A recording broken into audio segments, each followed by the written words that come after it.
Yeah, and also a free cardio workout. I'm sweating like I just ran laps in PE class. Same, and I don't run unless Chick-fil-A is involved. But you know, Campbell, Taylor Swift isn't the only one making headlines lately. That's right, because here at Sunday Night Live, we've got our very own news desk. Breaking news delivered by two of the sharpest, most serious journalists this side of the sanctuary. And by serious, we mean cheesy, overdramatic, and maybe just a little bit gross. Exactly. So buckle up, Wesley students. It's time for the Wesley News Network. That's where we going. There we go. Oh, yeah.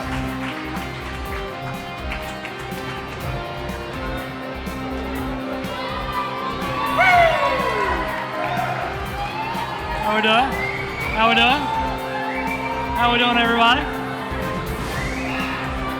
It's Sunday Night Live!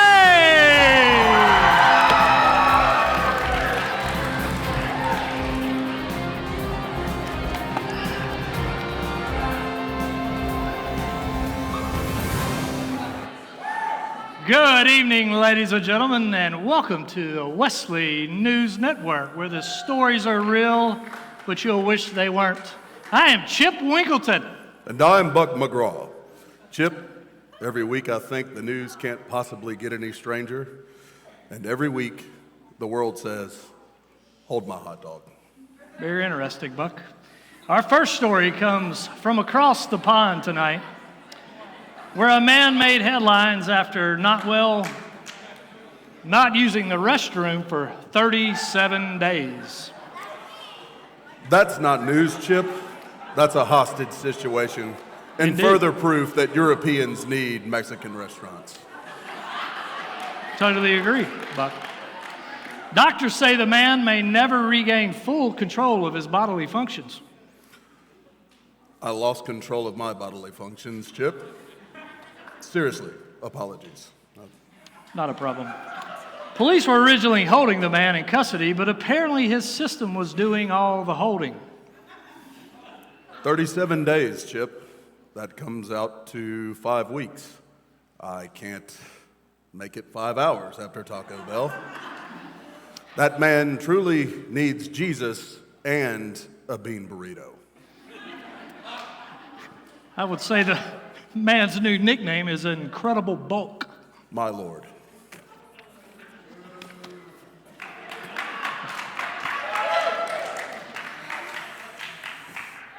In Minnesota, dairy princesses are honored each year with life-sized butter sculptures. That's right. You heard it, carved out of 90 pounds of butter, which coincidentally is also how much Buck eats on his pancakes every breakfast. Don't butter me up, Chip.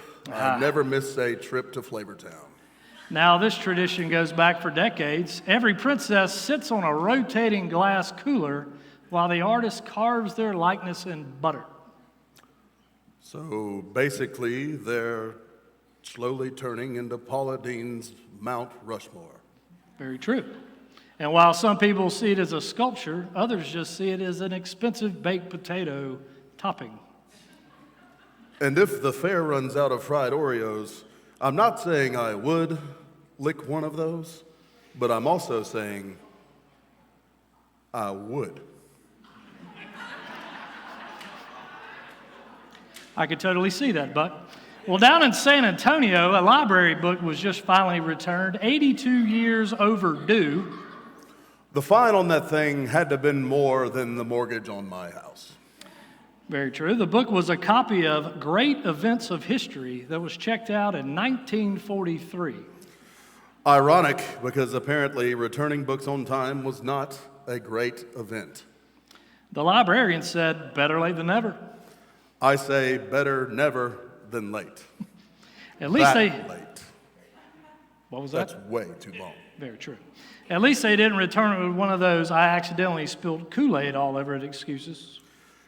82 years and no damage. That's more reliable than Amazon Prime.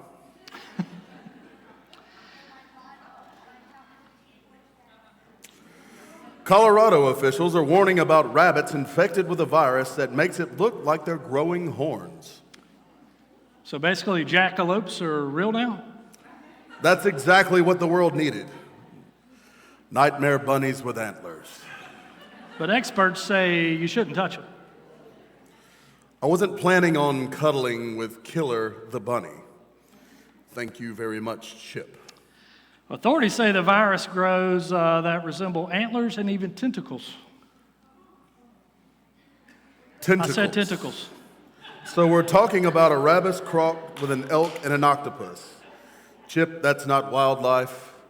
That's a nightmare and will haunt my dreams. Meanwhile, Buck, in Denmark, a zoo has offered families the option of donating their deceased pets to feed the other animals. True story. That's right. Fluffy could become someone's dinner special, and that's further proof that the Danes are sociopaths, Chip. Yes, been true.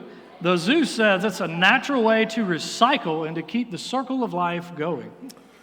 Circle of life. Try trauma of life. Imagine explaining to your child, don't worry, honey, Muffins is in a better place. Specifically, the lion's colon. Some call it disturbing, but the Lions call it DoorDash. I can't wait for the TV ad. When your pet crosses the rainbow bridge, let's help Mufasa cross the lunch line.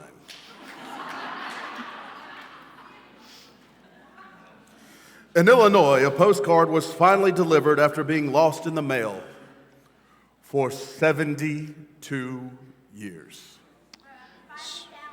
72 years, which oddly enough is how long it takes to get a response from the cable company. The card was postmarked 1953. The message on the postcard said, "Be home soon." Yeah, buddy, you missed it by about 7 decades. Can you imagine the person getting that? Be home soon? Well, Grandma's dead and we sold the house already, so we'll see you. Still faster than FedEx, Buck. This is true. And finally, in Pennsylvania, a tractor trailer spilled thousands of hot dogs across the highway. The police say it was the worst traffic jam in years. But the cleanup crew sure relished the challenge. Thankfully, no one was seriously hurt, except maybe the pride of the Oscar Mayer Wiener Company. Yes, officials said it took hours to clear, but on the bright side, it was the best tailgate party ever. Yep. Nothing says family road trip memories like Dad grilling highway dogs off the shoulder of I-20 on the engine block. Well, folks, that's all for tonight's Wesley News Network, and we remind you That if your pet disappears at the zoo, don't ask questions, it's the Danish. I'm Chip Winkleton. And I'm Buck McGraw. Stay cheesy, Wesley.